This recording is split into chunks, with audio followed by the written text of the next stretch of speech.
सारे के सारे आध्यात्मिक लोग, चाहे वो कृष्णमूर्ति हो, ओशो हो, रमण महर्षि हो, निसर्गदत्ता महाराज हो, या फिर स्वामी विवेकानंद हो, ये सभी लोग बड़ी ही कॉमन सी बात कर रहे हैं। अगर आप एक्चुअल में इनको देख रहे हो, एक्चुअल में इनको पढ़ रहे हो सीरियस तरीके से, कृष्णमूर्ति क्या बोल रहे हैं?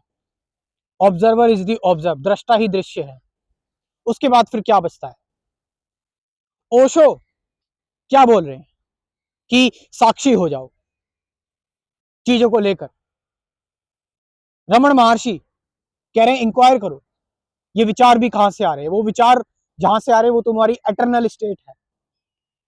निसर्गदत्ता महाराज कह रहे हैं कंसेप्टलेस स्टेट की बात कर रहे हैं कि जो वर्बल और तुम्हारे अंदर जो नॉन वर्बल कम्युनिकेशन है उससे परे जाओ।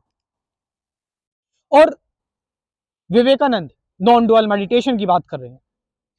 इन सबको अगर आप उखाड़ कर देखोगे तो ये आपसे कह रहे हैं कि अपने कंडीशन सेल्फ से बियॉन्ड देखो। मतलब जो भी तुम्हारी थिंकिंग है, तुम्हारी मेमोरी है, परसेप्शन है, इवन इंसाइट है, इंट्यूशन, इन सारी चीजों को उखाड़ कर देखो क्या बचता है, क्या रहता है, व्हाट रिमेन्स। उसको अल्टीमेट रियलिटी बताया गया है। That's the ultimate. यानी कि आप अपने अंदर के शून्य में समा जाओ, अपने अंदर के नथिंगनेस में समा जाओ। तुम्हारे अंदर जो वॉइड है, तुम्हारी जो सुप्रीम कॉन्शियसनेस वही है। जब तुम विचारों से परे जाते हो, जब तुम थॉट्स के बियॉन्ड जाते हो, तुम्हारा जो आई है, तुम्हारा जो मैं है, जो तुमने गैदर किया हुआ है इन्वायरमेंट से, आसपास के लोगों से, ये थ्योरी है, ये इल्यूजन है। तुम अपने आप को एक सेपरेट, एक इंडिविजुअल मानते हो, जो कि सच्चाई नहीं है। That's not truth. ये सिर्फ एक इल्यूजन है और हम उसी को कंटिन्यूटी दे रहे हैं बार बार। हम उसी के जाल में बार बार फंस रहे हैं। आपको पता है इन सब फिलोसोफर्स में, जो ये ईस्टर्न फिलोसोफर रहे हैं, आप सभी ईस्टर्न फिलोसोफर्स को देखोगे, ये सारे फिलोसोफर्स आपसे साइलेंस की बात करते हैं कि आप जब शांत हो जाते हो, जब आप पूरी तरह से साइलेंट हो जाते हो, तो आप फ्री होते हो, यू आर फ्री। तब आप बस जो आप रियल हो, आप वही होते हो।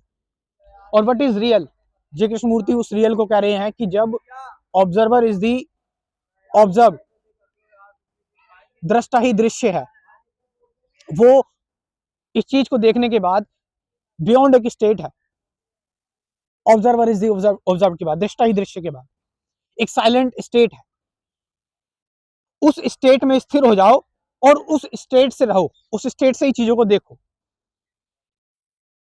ओशो क्या कह रहे हैं? साक्षी हो जाओ, विटनेस हो जाओ कि तुम्हारे अंदर का जो साक्षी है वो आत्मा है, तुम्हारी असंग है, वो ऑलरेडी फ्री है। उस स्टेट में हो जाओ। रमण महर्षि क्या करें कि जहां से विचार आ रहे हैं उस सोर्स की तरफ लौटो, ये क्वेश्चन करके कि मैं कौन हूं, और उस स्टेट से देखो। निसर्गदत्ता महाराज क्या कह रहे हैं कि जो कंसेप्टलेस स्टेट है, कि किसी चीज का कोई कंसेप्ट मत बनाओ, कोई कहानी मत बनाओ, कंप्लीटली स्टेटलेस स्टेट, उस स्टेट की तरफ चले जाओ। और Vivekananda pure meditation, non dual meditation, जहां पर आप बस साइलेंट है, शांत है, आप कोई कोशिश, कोई एफर्ट, कोई चॉइस नहीं। तो हम इन सब चीजों की समरी जो निकाल रहे हैं, वो क्या निकाल रहे हैं? देखो, पढ़ने को, समझने को, जानने को बहुत सारी चीजें हैं, लेकिन मैं फिर वही बात करता हूँ कि मैं आपको मेरी वीडियोस बड़ी कैजुअल सी रहती है, मैं कोई ज्यादा एडिटिंग करनी पसंद नहीं करता, समझ रहे हो? वो तो थोड़ा यूट्यूब का थोड़ा वो होता है कि भाई टाइटल डाल दो, ये डाल दो, वो डाल दो, इसलिए मैं ये चीजें कर देता हूँ। लेकिन मैं बैठे बैठे, खड़े खड़े, बात करते करते वीडियोस, ऐसी वीडियोस बनाना पसंद करता हूँ जिसकी ना कोई शुरुआत है, ना कोई अंत है, ना कोई कॉज है, ना कोई इफेक्ट है। So what I am telling is that कि आप अनंत बन जाओ, इनफाइनाइट। क्योंकि जब सारी कंडीशनिंग, सारे पर्दे हटते हैं, तो तुम्हारे अंदर एक स्पेस बचता है, दैट्स इनफाइनाइट, दैट्स अनंत। ये स्पिरिचुअलिटी का सार है। और एक्चुअल में अगर किसी को एक्चुअल में चीजों को समझना है कि एक्चुअल मेडिटेशन क्या है, ध्यान क्या है, सत्य क्या है, वर्तमान क्या है, विचार क्या है, विचारों से परे कैसे जाए। तो इन कुल 24 टॉपिक्स का मैंने क्रैश कोर्स बनाया हुआ है। उसके साथ साथ मैं आपको दूंगा 50 से ज्यादा गाइडेड मेडिटेशन की वीडियोस भी, प्रैक्टिकल भी हो जाएगा, थ्योरी भी हो जाएगी आप। तो ये अगर आपको क्रैश कोर्स ज्वाइन करना है तो कमेंट सेक्शन में मैं अपना व्हाट्सअप नंबर दे रहा हूँ और डिस्क्रिप्शन में भी मेरा व्हाट्सअप नंबर दिया हुआ है। इस व्हाट्सअप नंबर से आप मुझसे कॉन्टैक्ट कर सकते हैं, क्रैश कोर्स को ज्वाइन कर सकते हैं। Thank you very much.